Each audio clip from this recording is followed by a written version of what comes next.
വിശദമായ വാർത്തകൾ നോക്കാം. കർണാടകയിലെ ശിരൂരിൽ മണ്ണിടിച്ചിലിൽ കാണാതായ കോഴിക്കോട് സ്വദേശി അർജുനായുള്ള ദൌത്യം 13ാം ദിനത്തിൽ. ഈശ്വർ മാൽപ്പയുടെ നേതൃത്വത്തിൽ മത്സ്യത്തൊഴിലാളികൾ ഗംഗാവലി നദിയിൽ ഇറങ്ങി ഇന്നും പരിശോധന നടത്തും. നാവികസേനയുടെ പരിശോധനയും തുടരും. നദിയിൽ ലോറിയുണ്ടോ എന്നറിയില്ലെന്നും സിഗ്നൽ ലഭിച്ച 4ാമത്തെ പോയിന്റിൽ കണ്ടെത്തിയത് ഇരുമ്പ് കമ്പികളും തകര ഷീറ്റുകളുമാണെന്നും ഈശ്വർ മൽപെ. നദിയുടെ അടിത്തട്ടിൽ ചെളിയും കല്ലും നിറഞ്ഞിരിക്കുന്നതായാണ് രക്ഷാ ദൌത്യം. അതീവ ദുഷ്കരമെന്നും 20 വർഷത്തിനിടെ ഇത്രയും ദുഷ്കരമായ രക്ഷാപ്രവർത്തനം നടത്തിയിട്ടില്ല എന്നും ഈശ്വർ മൽപെ പറഞ്ഞു. മൽപെ ദൌത്യത്തിൽ ഉത്തരവാദിത്തമുണ്ടാകില്ലെന്നാണ് നാവികസേന അറിയിച്ചത്. അതിനാൽ സ്വന്തം ഉത്തരവാദിത്വത്തിലാണ് രക്ഷാദൌത്യം എന്നും ഈശ്വർ മൽപെ ന്യൂസ് 18നോട്. നമ്മുടെ കൂടെ ഇപ്പോൾ രക്ഷാദൌത്യത്തിന് നേതൃത്വം നൽകുന്ന ഈശ്വർ മാൽപെ ചേരുന്നുണ്ട്. എങ്ങനെയാണ് ഇപ്പോൾ ഇതുമായി മുന്നോട്ട് പോകാൻ തന്നെയാണോ ഇന്നും ഇതിന്റെ ദൌത്യം തുടരുമോ? ഇല്ല, ഇന്ന് എന്റെ ഒരു ലാസ്റ്റ് ഇന്ന് മലയക്കോട്ടിൽ പിന്നെ മലയാളത്തിൽ കീഴെ കാണാൻ വയ്യ ഒത്തിരി. ഇന്നലെ ഞങ്ങൾ 4 പോയിന്റ് കാണിച്ചിട്ടുണ്ട്. ആ 4 പോയിന്റിലെ 3 പോയിന്റ് നോക്കിട്ടായി. അത് കീഴെ പോയവർ 10 അടി 30 അടി 40 അടി എല്ലാം ആളാളാ இருக்குது. ആ സമയത്ത് ഒത്തിരി കഷ്ടമുണ്ട് കീഴെ. അതല്ലാതെ കീഴെ പോയ സമയത്തിൽ ആ വീടിന്റെ ഷീറ്റ് തകർ ഷീറ്റ് ഉണ്ടല്ലേ, അത് ഒത്തിരി ഉണ്ട്. പിന്നെ സ്റ്റേ ലൈനിന്റെ കമ്പി ഉണ്ടല്ലേ, ആ കമ്പി അവിടെ എടുത്തുണ്ട്. പിന്നെ നീരിന്റെ പ്രഷർ ജാസ്തിയുണ്ട്. ആ 12.6 ഉണ്ട്.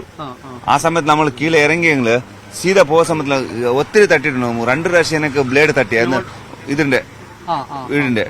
പിന്നെ കീഴെ എല്ലാം 3 പോയിന്റില് ഈ ഷീറ്റ് പിന്നെ കമ്പി എല്ലാം ഉണ്ട്. അപ്പൊ ഇനിയിപ്പോ എന്താ ചെയ്യാ? ഇന്നിപ്പോ ഇറങ്ങുമോ? ഇന്ന് ഇറങ്ങും. നമുക്ക് DC എല്ലാം சொல்லிட்டு ഇന്ന് ഇറങ്ങിയിട്ട് കീഴെ പോയിട്ട് 3ാമത്തെ പോയിന്റിൽ ഒരു തടി കഷ്ണം കെട്ടി. ആ തടി കഷ്ണക്ക് ഒരു വയർ സ്റ്റേ വയർ ഉണ്ട്. ആ തടി കഷ്ണം കൂട്ട മേലെ വലിക്കണം. അപ്പൊ കീഴെ എന്തെങ്കിലും ഉണ്ടാ നോക്കണം. ഈ സിഗ്നൽ കിട്ടുന്നതൊക്കെ ഈ ഇരുമ്പിന്റെ കമ്പി ഇതെന്നൊക്കെയുള്ള സിഗ്നലാണോ? ലോറി അപ്പൊ ഇല്ല ഞാൻ പാത്ത് അത് വേറെ സ്റ്റേ കമ്പി. ഞാൻ കീഴെ പോയിട്ട് നമ്മൾ നോക്കിയത് എന്നാന്ന് ആ ലോറിന്റെ കമ്പി എന്നാണ്, ലോറി അല്ല വേറെ. ഇനിയിപ്പോ അടുത്ത പോയിന്റിലൊക്കെ നോക്കിക്കഴിഞ്ഞാൽ അവിടെ എവിടെയെങ്കിലും ലോറി ഉണ്ടാവാൻ സാധ്യതയുണ്ടോ? സാധ്യത ഇപ്പൊ 3ാമത്തെ സിഗ്നൽ നോക്കിയല്ല, അവിടെ ഒരു തടി കഷ്ണം ഒരു കമ്പി സുത്തിട്ടുണ്ട് സ്റ്റേ വയറിന്റെ. അതിന് വലിച്ച് അതില് അടിയിലുണ്ടോ നോക്കാം. കമ്പി തടി മേലെ വന്ന അത് അടിയിൽ ലോറി ഉണ്ടോ നോക്കും. തടി അവിടെ കാണാനുണ്ടോ? തടി കാണാനുണ്ട്. അതായത് ലോറിയിൽ ഉണ്ടായിരുന്ന തടി അത് വേറെ മേലെ വന്നിട്ട് തടിയുണ്ട്. എല്ലാ തടിയും 5-6 തടി സുത്തിട്ടുണ്ട്. മരങ്ങളൊക്കെ ഒത്തിരി മരമുണ്ട്. അത് നോക്കിയിട്ട് ഇപ്പൊ വലിച്ചിട്ട് നോക്കാം. നോക്കിയിട്ട് അടിയിലെ വണ്ടി ഉണ്ട്. ഇന്നലെ നിങ്ങൾക്ക് ഇറങ്ങിയപ്പോ അവിടെ ലോറി ഉണ്ട് എന്ന് ഏതെങ്കിലും രീതിയിൽ? ലോറിയുടെ ഇത് കിട്ടില്ല. ലോറിക്ക് മണ്ണുണ്ട്, ഒത്തിരി മണ്ണ് വന്നിട്ടുണ്ട്. ഒരു 10 അടി കീഴെ അത് തടിയുണ്ട്. നിങ്ങൾ ഇന്നലെ ഇറങ്ങിയ സ്ഥലം, അതായത് ആ മൺകൂനേന്റെ അടിയിലല്ലേ ഇറങ്ങിയിട്ടുള്ളത്? മണ്ണ് വന്ന് അടിഞ്ഞിട്ടുള്ള പിന്നെ പുഴയിൽ അവിടെയല്ലേ ഇറങ്ങിയിട്ടുള്ളത്?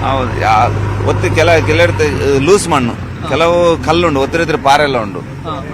അപ്പൊ അത് ഇറങ്ങാൻ വലിയ ബുദ്ധിമുട്ടാണ്. ഒത്തിരി ബുദ്ധിമുട്ടാണ്. ഞാക്കന്ന് ഇത് എന്റെ റിസ്കിന് ഞാൻ കീഴെ പോയി. ഞാൻ ലെറ്റർ എടുത്തിട്ടേ പോയി. ഇപ്പൊ എന്റെ റിസ്കിന് ഞാൻ പോകുന്നു. ഇങ്ങനെ ഇതിന് മുമ്പ് ഇതേ എത്ര റിസ്ക് ഉള്ളത് പോയിട്ടുണ്ടോ? ഇത് ഫസ്റ്റ് ബാരി ഞാൻ ലെറ്റർ എടുത്തത്. ഇത്ര 1000 ബോഡി എടുത്തിട്ടുണ്ട്. ആളാ കർണാടകത്തില്ല. എവിടെ ലെറ്റർ എടുത്തിട്ട് ഞാൻ കീഴെ പോയതില്ലേ. ഇത് ഫസ്റ്റ് ടൈം പോയതാണ്. ഈ അടിയൊഴുക്ക് ഭയങ്കരമായിട്ടുണ്ട് അല്ലേ? അതാണ് പോകാൻ പറ്റാത്തത്. 12 നോട്ട്സ് ഒക്കെ വരുന്നുണ്ടോ? 12 വർഷം സ്പീഡിലുണ്ട്. അതിന് റിസ്ക് അത്ര ഉണ്ട് അവിടെ. എന്ന് പറഞ്ഞാൽ ഇപ്പൊ മിലിറ്ററിക്കാര് കീഴെ ഇറങ്ങില്ലേ, അതിലെ പിന്നെ ഞാൻ ഒറ്റയ്ക്ക് ഇറങ്ങുന്നുള്ള അതിന് ലെറ്റർ എടുക്കുന്നത്. മിലിറ്ററിക്കാരെന്താ പറയുന്നത്? അവരുടെ റെസ്പോൺസിബിലിറ്റി അല്ല എന്ന് പറയുന്നത്.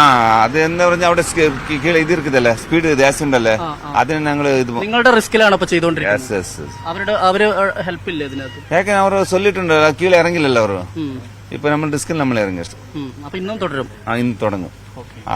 ആദർശ വണ്ടി മേലെ വരട്ടെന്ന് കുമ്പിടും.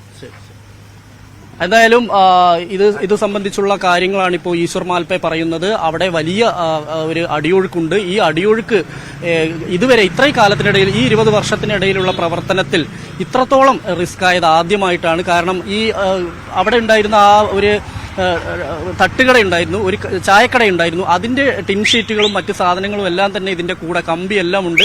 അതുകൊണ്ട് തന്നെ ആ ടിൻ ഷീറ്റ് എല്ലാം തന്നെ ശരീരത്തിൽ കൊണ്ട് പലയിടത്തും മുറിവുണ്ടായിട്ടുണ്ട്.